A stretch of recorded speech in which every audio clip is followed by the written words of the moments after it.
que es el reverdecimiento de la higuera, no es solo el establecimiento secular de un estado judío, o la toma de Jerusalén, lo que se esconde en la famosa parábola de la higuera. Los profetas nos estaban hablando de un movimiento espiritual específico que se suscitaría, estando ya Israel establecido en su tierra y en su ciudad. Jesucristo profetizó claramente la dispersión de los judíos, que se cumplió en el año 70 después de Cristo. También profetizó claramente el retorno del pueblo, y la toma de Jerusalén por manos judías en el final de los tiempos. Lucas 21, 24, 25. Y caerán a filo de espada, y serán llevados cautivos a todas las naciones. Y Jerusalén será hollada por los gentiles, hasta que los tiempos de los gentiles se cumplan. Entonces habrá señales en el sol, en la luna y en las estrellas, y en la tierra angustia de las gentes, confundidas a causa del bramido del mar, y de las olas. La restitución del Estado judío, así como la ya histórica reconquista de la Ciudad Santa, son eventos claramente mencionados por Jesucristo. Poco antes de la Gran Tribulación, el pueblo judío ya estaría instalado de nuevo en Jerusalén, al final de la era. Entonces, la parábola de la higuera reverdeciendo, no es una redundancia en el sermón profético porque se menciona explícitamente en él, el retorno del pueblo y la reconquista de Jerusalén, y luego se nos da la parábola. Se esconde pues en esta, algo más que el ya anunciado restablecimiento del Estado judío o la ya mencionada reconquista de Jerusalén. El establecimiento del Estado judío, la toma de Jerusalén y el reverdecimiento de la higuera son eventos distintos, aunque obviamente están íntimamente relacionados. Dios cosechará de su pueblo Israel al final de la presente era, el fruto que ya ha sido profetizado por sus siervos los profetas. De eso se trata el reverdecimiento de la higuera, y la consecuente declaración de que esa generación específica de israelitas, no pasaría, sin que todas las cosas mencionadas por Jesús y por los profetas se cumplieran. Esto nos fue dicho con una evidente contundencia, pues aquí Jesucristo emplea su conocida frase aseverativa, de cierto os digo, lo que significa, les aseguro que no pasará esta generación. El énfasis está puesto en una generación específica, pero Jesús no se refiere allí a una generación de gentiles, como se interpreta comúnmente. Jesús está hablando a sus discípulos judíos. Se trata de una generación israelita, la que, según los antiguos profetas, muy pronto se levantará en Tierra Santa. ¿Acaso no sabemos que Dios trata con generaciones? Este gran evento, el trato de Dios con esa generación específica, también está profetizado en la Biblia en la figura de aquel personaje misterioso que fue invitado a conocer a Jesús por sí mismo. Natanael, es un varón simbólico. Juan 1, 47, 48. Cuando Jesús vio a Natanael que se le acercaba, dijo de él: He aquí un verdadero israelita, en quien no hay engaño. Le dijo Natanael: ¿De dónde me conoces?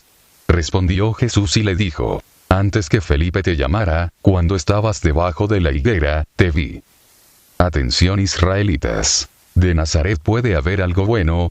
La respuesta de las Escrituras es: ven y ve. En Israel, los elegidos sentirán este llamado, esta inquietud. El Nazareno. ¿Será el Nazareno?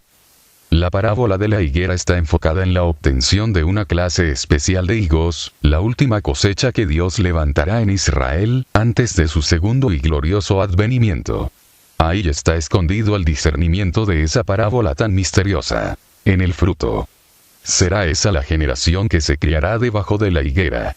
Esta generación es conocida de Jesucristo, y se destacará poderosamente al final de esta era, pues ellos serán hombres específicamente señalados para conocer y andar con el Cordero. Ellos le conocerán, por sí mismos, por Espíritu de Dios. Natanael, entonces, es un varón simbólico en las Escrituras que nos habla de esa última generación de verdaderos israelitas. Llamémosle de aquí en adelante la generación Natanael. Así se le llamará muy pronto en todo el mundo, porque este es un seudónimo y una figura profética que ha sido dicha por Espíritu Santo. De esta figura profética y su aplicación, nos han dicho mucho los profetas de la Biblia. Esta analogía profética nos interesa mucho a los redimidos entre los gentiles, pues aquella señalada cosecha específica de verdaderos israelitas, viene, inmediatamente después de que el último gentil, entre a la salvación. Romanos 11, 25, 26. Esta generación específica que mencionó Jesucristo en Mateo 24, 32, está representada por toda la Biblia en muchas figuras y en profecías directas.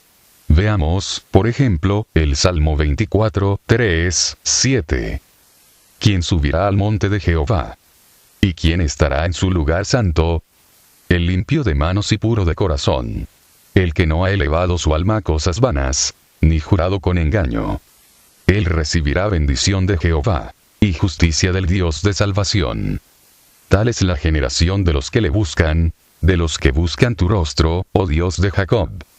Alzad, oh puertas, vuestras cabezas, y alzaos vosotras, puertas eternas, y entrará el Rey de Gloria.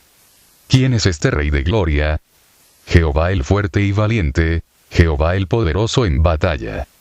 Amados hermanos, un poco antes de que haga su entrada visible y gloriosa en el mundo nuestro Señor y Salvador Jesucristo, se levantará en Israel una generación de verdaderos israelitas con características muy específicas, según las palabras de los profetas.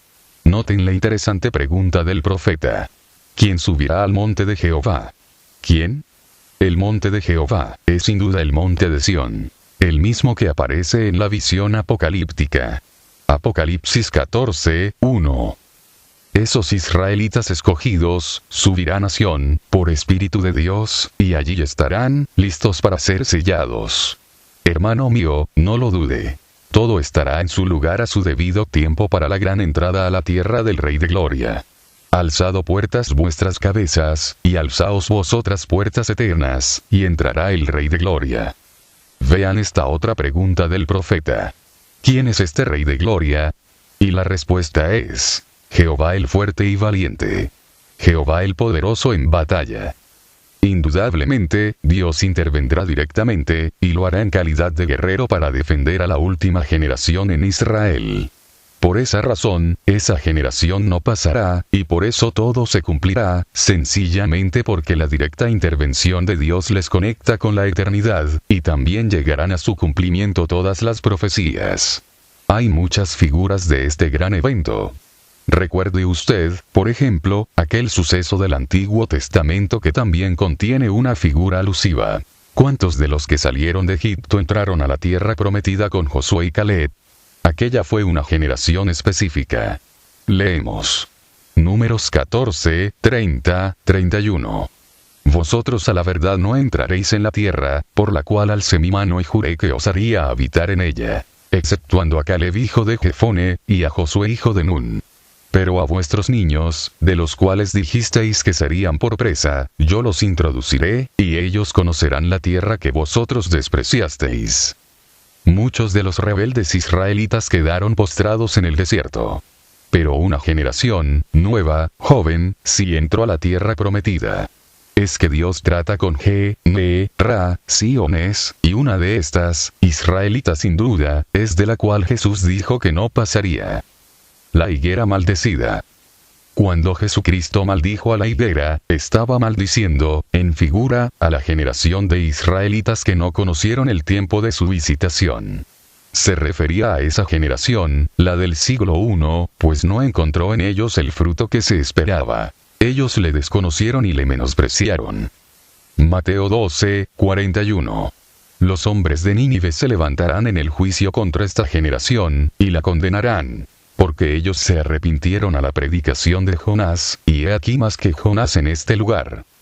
La generación a la que predicó Jesús, era de víboras.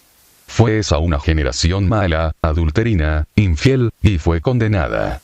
Esa generación se secó, y nunca más dio fruto.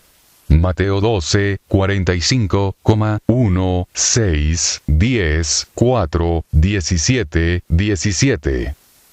Marcos 8, 38.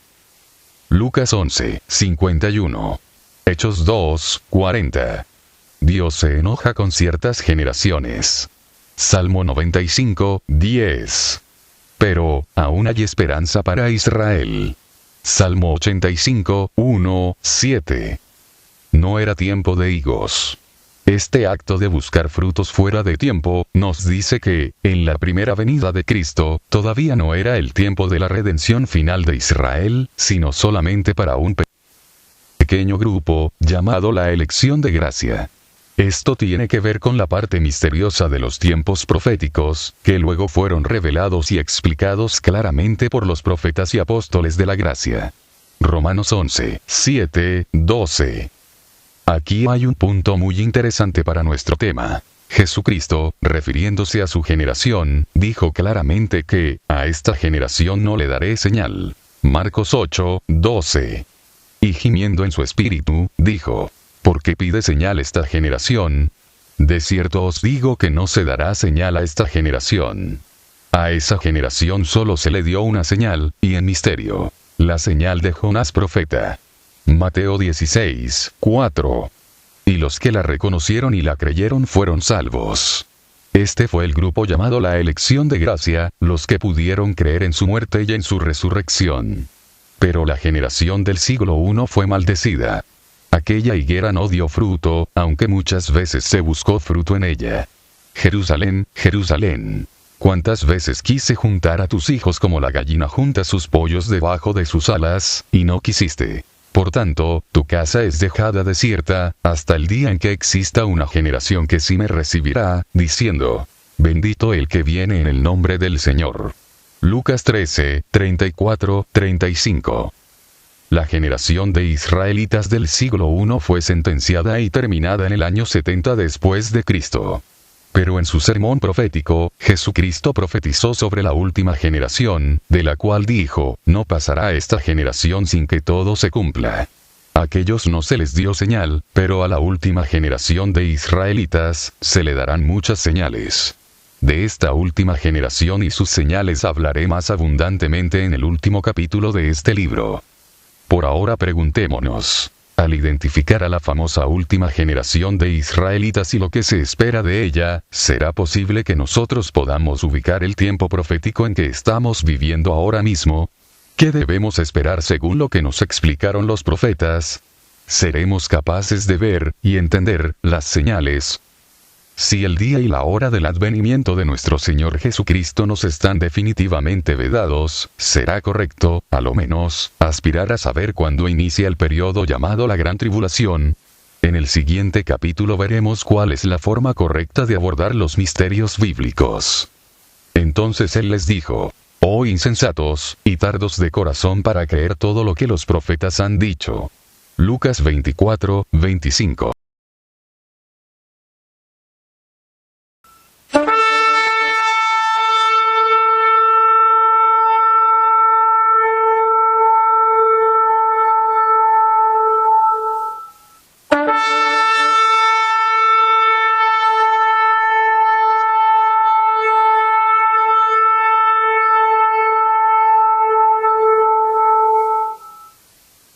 La parábola de la higuera.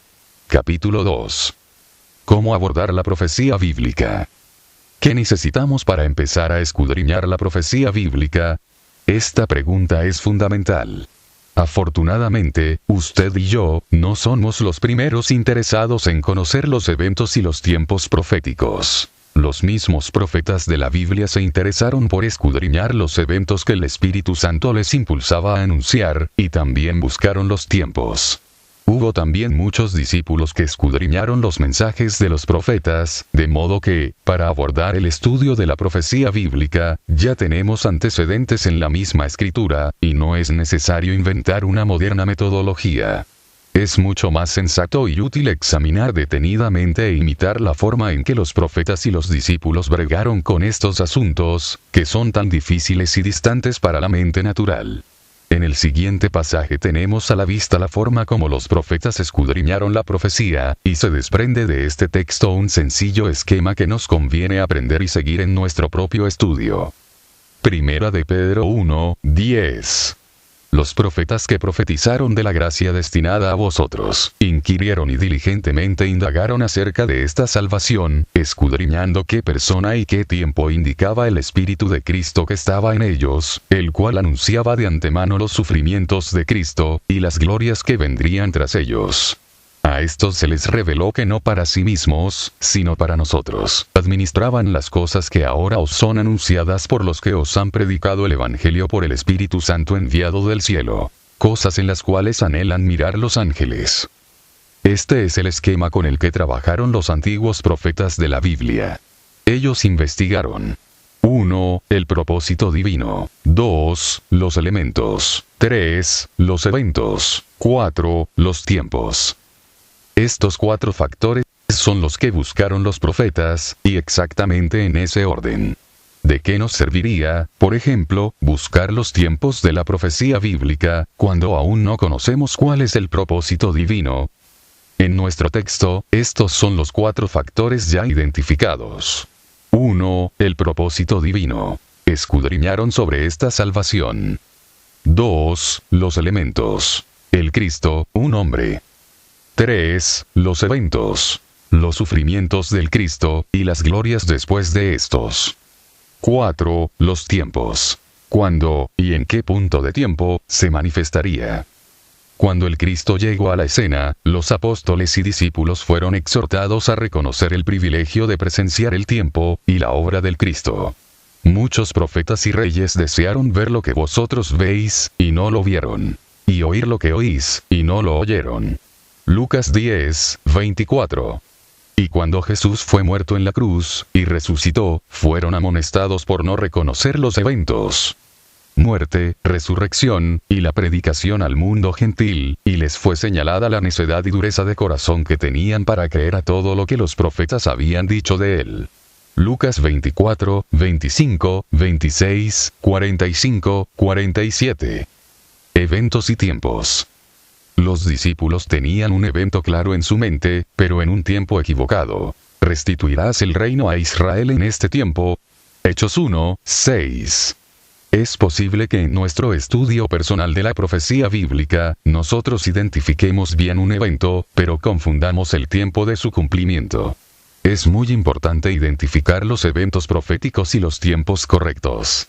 Sin embargo, y es vital reconocerlo, nada funcionará correctamente en nuestro estudio de la profecía bíblica, si primero no identificamos plenamente cuál es el propósito divino, porque este es la esencia misma de los elementos, los eventos y los tiempos. Entonces, es vital identificar primero cuál es el propósito de Dios, porque sólo así, nuestro estudio de la profecía, palpitará con el corazón de Dios, y seguirá el camino de los profetas. Este orden de 4 puntos es el esquema de trabajo que emplearon los profetas, y es el mismo que debemos de seguir los que hoy escudriñamos la profecía bíblica. Emplearemos este método en el capítulo 4 de este libro, cuando escudriñemos las 70 semanas de Daniel. Ahora, hablemos un poco sobre la naturaleza de la profecía bíblica para que podamos identificar los impedimentos carnales que todos los seres humanos poseemos, y que nos estorban mucho para su estudio. Los profetas no hablaron de sí mismos. ¿Cuál es la naturaleza de la profecía bíblica? Hay que entender que la profecía bíblica es un asunto espiritual que no atañe en manera alguna a los hombres. El profeta es uno que habla en lugar de otro, en este caso, uno que habla en lugar de Dios. El profeta es como un vocero presidencial. No habla de sí mismo. En este sentido, el profeta no tiene nada que ver con el mensaje. Un profeta solamente debía hablar lo que escuchaba, o lo que le era mostrado, y mandado de parte de Dios. Jeremías 1, 7. Y me dijo Jehová: no digas, soy un niño, porque a todo lo que te envíe irás tú, y dirás todo lo que te mande. La figura del atalaya. Para entender el ministerio de los fieles profetas de la Biblia tenemos la figura del atalaya. Esta es una torre construida en un lugar elevado que sirve para vigilar una gran extensión de tierra, o mar. Al pueblo le es inútil discutir con el hombre que está instalado en la torre, ya que este hombre puede observar lo que sucede en el horizonte, sencillamente porque él ha sido designado para estar, y mirar, desde ese plano elevado. Esto se compara al ministerio de los profetas. Nosotros, los que estamos en el nivel natural, únicamente podemos hacer 2 cosas con el mensaje de los profetas: creer o no creer. Conste que me refiero aquí a los profetas de la Biblia, los que formaron el canon sagrado. En el nuevo pacto tenemos la orden de juzgar las profecías de los que actualmente ejercen un don. Primera de Corintios 14, 29. Se le dijo al profeta Ezequiel. Ezequiel 33, 7. A ti, pues, hijo de hombre, te he puesto por atalaya a la casa de Israel, y oirás la palabra de mi boca, y los amonestarás de mi parte. Es importante entender que los fieles profetas de la Biblia no hablaron de sí mismos, y que nunca vertieron sus propios conceptos o ideas en su mensaje. Ellos solamente manejaban lo que veían y escuchaban de Dios, y solo entregaban lo que les era mandado. Porque nunca la profecía fue traída por voluntad humana, sino que los santos hombres de Dios hablaron, siendo inspirados por el Espíritu Santo. Segunda de Pedro 1, 21. La profecía bíblica es como una antorcha que alumbra en la oscuridad. Y esta luz no vino de los profetas mismos, sino del Espíritu de Dios que estaba en ellos. Entonces, de la misma manera que el mensaje es ajeno a los hombres, la interpretación de la profecía tampoco puede ser particular, o, de hombres. Tiene que ser el mismo Espíritu que inspiró el mensaje original, quien ahora lo dé a conocer. En los casos en que un profeta inyectaba sus propios conceptos, o hablaba por su propia cuenta, entonces, en ese momento, profetizaba falsamente. Y ahora, en los casos en que los hombres interpretan por cuenta propia la profecía bíblica, enseñan falsamente. Si la profecía vino por Espíritu Santo, la interpretación vendrá por la misma vía. Los elementos del error. Jeremías 14, 14. Me dijo entonces Jehová: falsamente profetizan los profetas en mi nombre. No los envié, ni les mandé, ni les hablé. Visión mentirosa, adivinación, vanidad y engaño de su corazón os profetizan.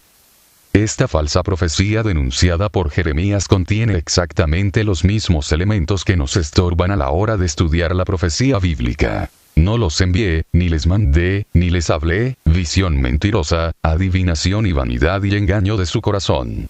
En la falsa profecía, se echa de ver, usurpación, profanación, arrogancia, pretensiones humanas, deseo de gloria personal, vanidad, engaño, soberbia, etc. De igual forma, a la hora de leer e interpretar a los genuinos y fieles profetas de la Biblia, el intérprete de mente carnal, incurre en profanación del verdadero mensaje. Introduce vanidad, gloria propia, conceptos ajenos, intereses y deseos personales, lo que enturbia el mensaje genuino. ¿Por qué? Sencillamente porque aborda temas espirituales desde su propio plano. No ha sido mandado ni enviado por Dios para este trabajo, pero pretende saber. Habla vanidad y engaño.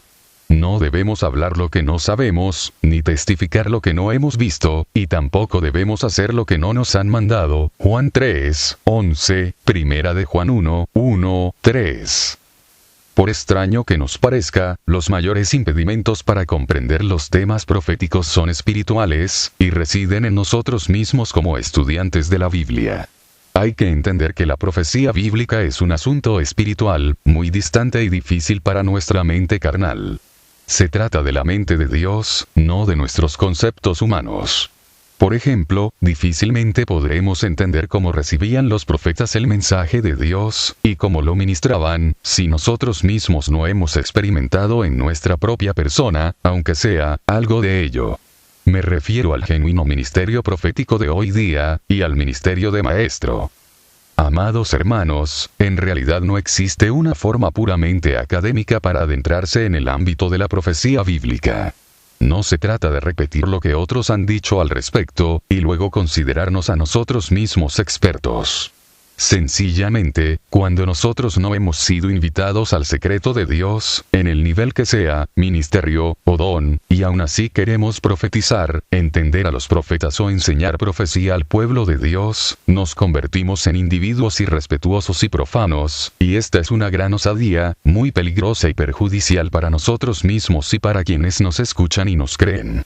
¿Quién tenía la razón en cuanto al Cristo? ¿Juan Bautista o los maestros de la ley? La respuesta es obvia. El profeta tenía la respuesta correcta, por virtud de su ministerio, Juan 1, 29. Amados hermanos, ¿cómo enseñaremos profecía al pueblo de Dios desde nuestro propio plano, o solo por las credenciales y diplomas de papel y tinta? Se trata de un llamamiento, no de una pretensión, un logro académico, o un deseo personal.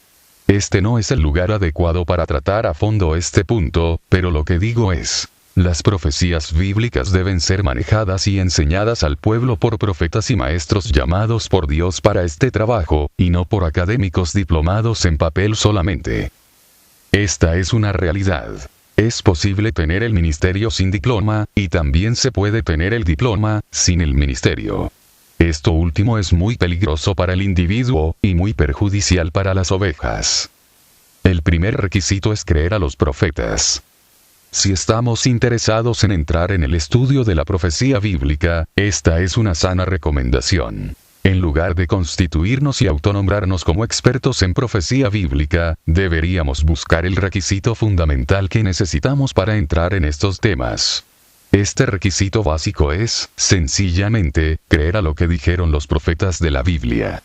No creer a los profetas de la Biblia es pecado. No creerles o contradecirles, indica que hay rebelión en nosotros, y algunos otros problemas de tipo espiritual. Comencemos pues, por leer a los profetas, y aceptar exactamente lo que dijeron, sin torcer sus palabras. Es decir, creamos exactamente a lo que está escrito, como está escrito.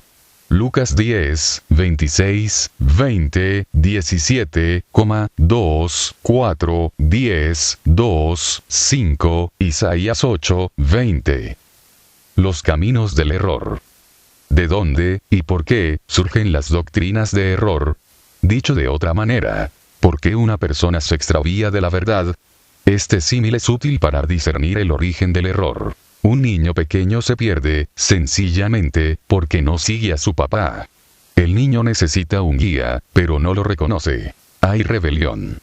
Asimismo, una persona se extravía de la verdad sencillamente por la rebelión que hay en su corazón. Los intérpretes y maestros de Biblia son útiles, solo en la medida en que siguen y se apegan a los profetas de la Biblia, y según sea el llamamiento de cada cual, es decir, que no estén fuera de su legítimo campo. Este libro, y cualquier otro que trate sobre el tema profético, es útil, solo en la medida en que siga las palabras y los conceptos de los profetas de la Biblia. Los profetas de la Biblia no erraron porque hablaron siendo inspirados por el Espíritu Santo. Al contrario, la esencia del error es la rebelión. Cuando hay rebelión en un hombre que aspira o pretende enseñar Biblia, el que habla es otro espíritu, y no el Espíritu Santo. El resultado será que el tal hombre llegará con su enseñanza a donde él quiera llegar, seguirá su propio camino, será seducido y engañado por sus propios deseos, y engañará también a los que lo sigan. Dos caminantes extraviados en profecía. Cleofas y su compañero caminaban tristes hacia Jerusalén.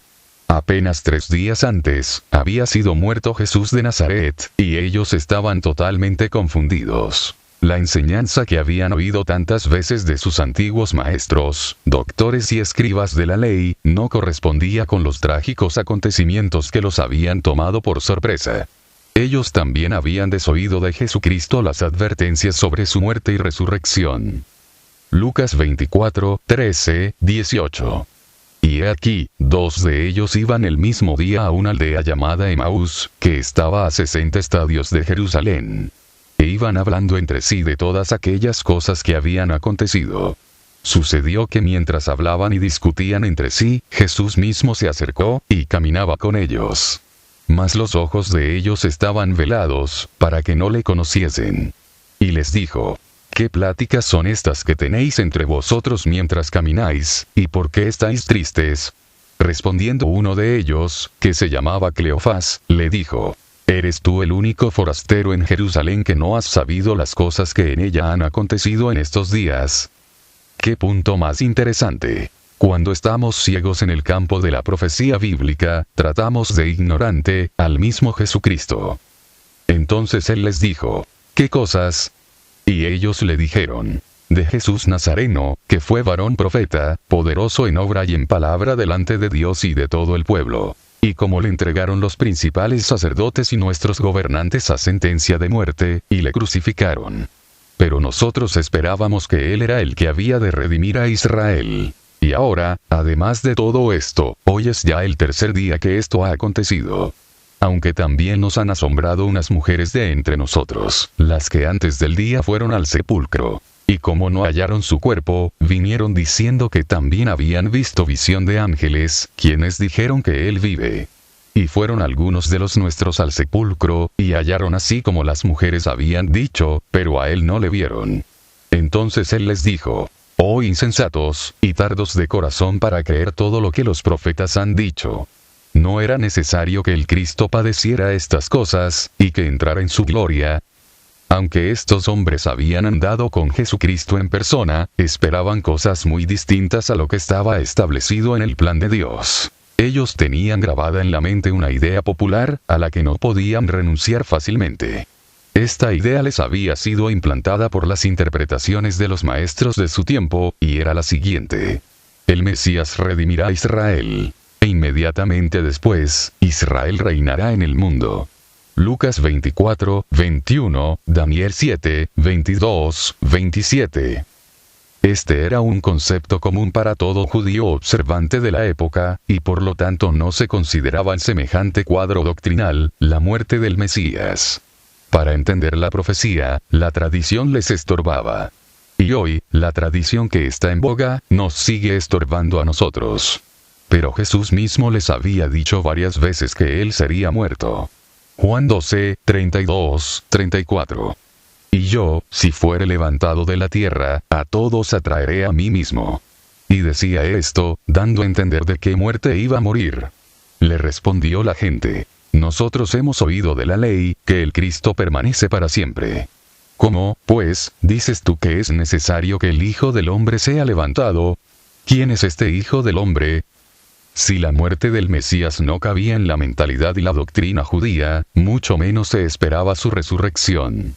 ¿Acaso los judíos no habían leído y estudiado Isaías 53? La realidad es que no bastaba leer a los profetas. Había que creerles, y también a Juan Bautista, y a Jesús. La reprensión del Cristo ya resucitado es muy interesante y reveladora. Tenía que ver con la necedad y la tardanza de corazón, o la lentitud para creer a los profetas. Verso 25. Entonces él les dijo: Oh insensatos, y tardos de corazón para creer todo lo que los profetas han dicho. Necedad y lentitud para creer a los profetas. Notemos que Cristo reprende aquí, no tanto la falta de conocimiento de ellos, sino su actitud, y la falta de sencillez para creer a los profetas.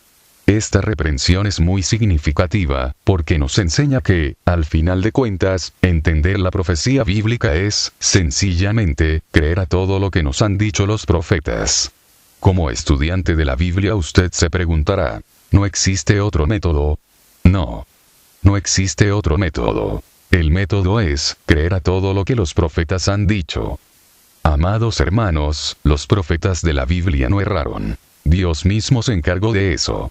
Esos hombres estuvieron en el secreto de Dios, y no por ellos mismos, y nos transmitieron fielmente las palabras de Dios. A ellos les fue dado el espíritu de la profecía. Véase 1 de Pedro 1, 9, 13, y Apocalipsis 1, 5, 19, 10. Este importante concepto, el espíritu de la profecía, será explicado con detalle más adelante porque es la esencia misma de la profecía bíblica. En ese concepto tenemos claramente revelado el propósito divino, y el propósito divino es lo primero que necesitamos conocer y aprender.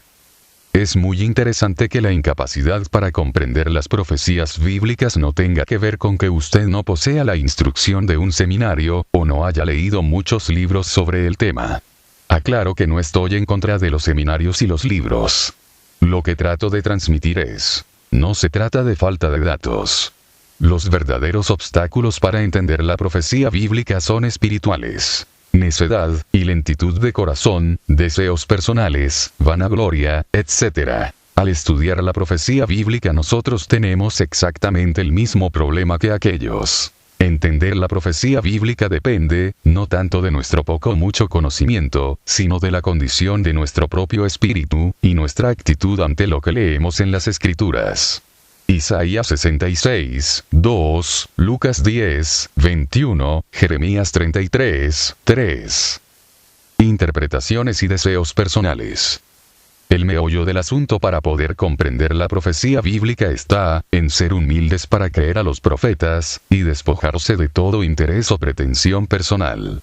Difícilmente, un hombre que teme a Dios y su palabra, introducirá sus propios conceptos, cuando escudriña la profecía bíblica. Un hombre que teme a Dios y su palabra no se atreverá a ignorar, y mucho menos a contradecir llanamente lo que nos dijeron los profetas.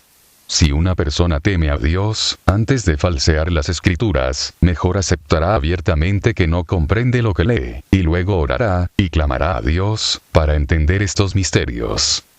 Daniel 12:8. Y yo oí, mas no entendí. Y dije, Señor mío, ¿cuál será el fin de estas cosas? El problema no es el que no entendamos algo de la Biblia. El problema espiritual es leer, y decir que ya lo sabemos, o que ya lo entendemos, en lugar de preguntar y clamar al dueño de estos misterios. Si la explicación de los misterios nos es negada, debemos decir abiertamente, yo no sé lo que significa este pasaje bíblico, o no puedo relacionarlo con la certeza de vida. Si una persona teme a Dios, en lugar de falsear las escrituras, mejor aceptará abiertamente ante los que le escuchan, que no comprende el texto bíblico en cuestión, y luego orará y clamará a Dios para entender estos misterios. Luego, si no le son revelados, no llenará ese vacío, inventándose conceptos de su propia cosecha, para satisfacer diversos intereses ajenos al espíritu de la profecía, y así quedar pagado de sí mismo, o de otros. Me refiero aquí a la honra personal de los intérpretes, y los enseñadores. También, un hombre que teme a Dios y su palabra, reconocerá inmediatamente que se ha equivocado en lo que creía, en cuanto el Espíritu Santo le enseñe mejor las Escrituras, sea esto personalmente, o a través de otro vaso de Dios. En cambio, si existe en nosotros soberbia, arrogancia, pretensiones ocultas, o deseos velados de vanagloria, nos constituiremos a nosotros mismos en expertos en el campo. Nos mantendremos empecinadamente en nuestro punto, y terminaremos siendo engañados por nuestra propia condición, y por nuestros propios intereses carnales.